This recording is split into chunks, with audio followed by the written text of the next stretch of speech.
ఉడికించేసాను. ఇలా ఉడికించాను అనమాట. ఇలా చూసారు ఇలా నొక్కగానే ఎలాగవుతుంది, జస్ట్ ఇలాగ ఉడకాలి కందిపప్పు అనేది. ఎందుకన్నా మెత్తగా ఉడికింది అనుకోండి అంతగా కూర అనేది అంతగా బాగోదు అనమాట. ఇలా ఉడికాక తీసేసుకోవాలి. ఇలా గిన్నెలోకి తీసేసుకుని సేమ్ మనం నేను ఏ గిన్నెలో పప్పు ఉడకబెట్టిన తీసేసాక సేమ్ అదే గిన్నెలోని నేను అరటికాయ ముక్కలు కూడా ఉడకబెడుతున్నాను అనమాట. ఇలాగా ఇందులో మీకు అడ్జస్ట్మెంట్ రెండు ముక్కలు ఉడికిపోతున్నాయి చూసారా, బాయిల్ అయిపోతున్నాయి. ఇవి బాయిల్ అయిపోయాక ఆఫ్ చేస్తాను. స్టవ్ ఆఫ్ చేసి కూర అలా చేయాలి. అందులోని ఆవాలు జీలకర్ర వేసుకున్నాను, నూనె వేసి. ఇప్పుడు ఇందులో నేను మినపప్పు వెల్లుల్లిపాయలు వేసుకున్నాను. అరటికాయ పొడిపప్పు అదిగోండి, నేను ఆల్రెడీ తాలింపు వేసుకున్న మినపప్పుని ఆవాలు జీలకర్ర వెల్లుల్లి. ఇందులో వెల్లుల్లిపాయలు అవి ఎంత ఎక్కువ వేసుకుంటే అంత టేస్ట్ బాగుంటుంది అనమాట.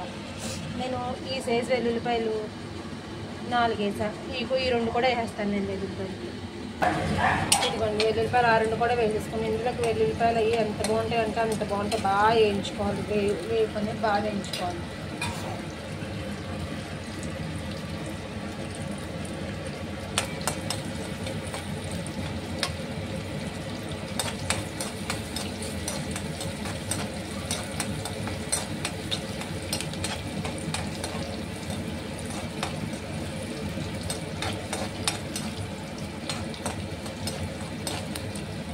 లైట్ కలర్ చేంజ్ అయింది కదా. ఇప్పుడు ఇందులో మనం పచ్చిమిరకాయలు కట్ చేసుకున్న పచ్చిమిరకాయలు వేసేస్తున్నాం. ఒక నేను 4-5 వేసుకున్నా.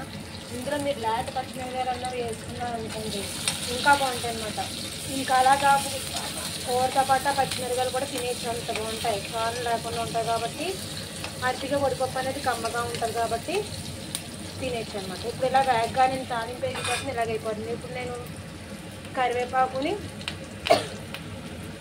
పప్పు వేసేసుకుంటాను. కరివేపాకుని పప్పు కూడా వేసేసుకున్నాను.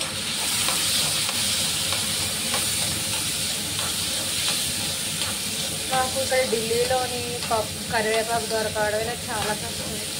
దొరికినప్పుడు ఏం చేస్తామంటే మేము బాగా శుభ్రం చేసేసుకుని నేను కడగకుండానే మొత్తం అంతా శుభ్రం చేసేసి ఫ్రిడ్జ్లో పెట్టేస్తాను, ఒక కవర్లో పెట్టి. అది ఎలాగన్నా సరే నేను వాడేసుకుంటాను. అది డ్రై అయిపోయినా కూడా నేను ఆకు అనేది వాడేసుకుంటాను.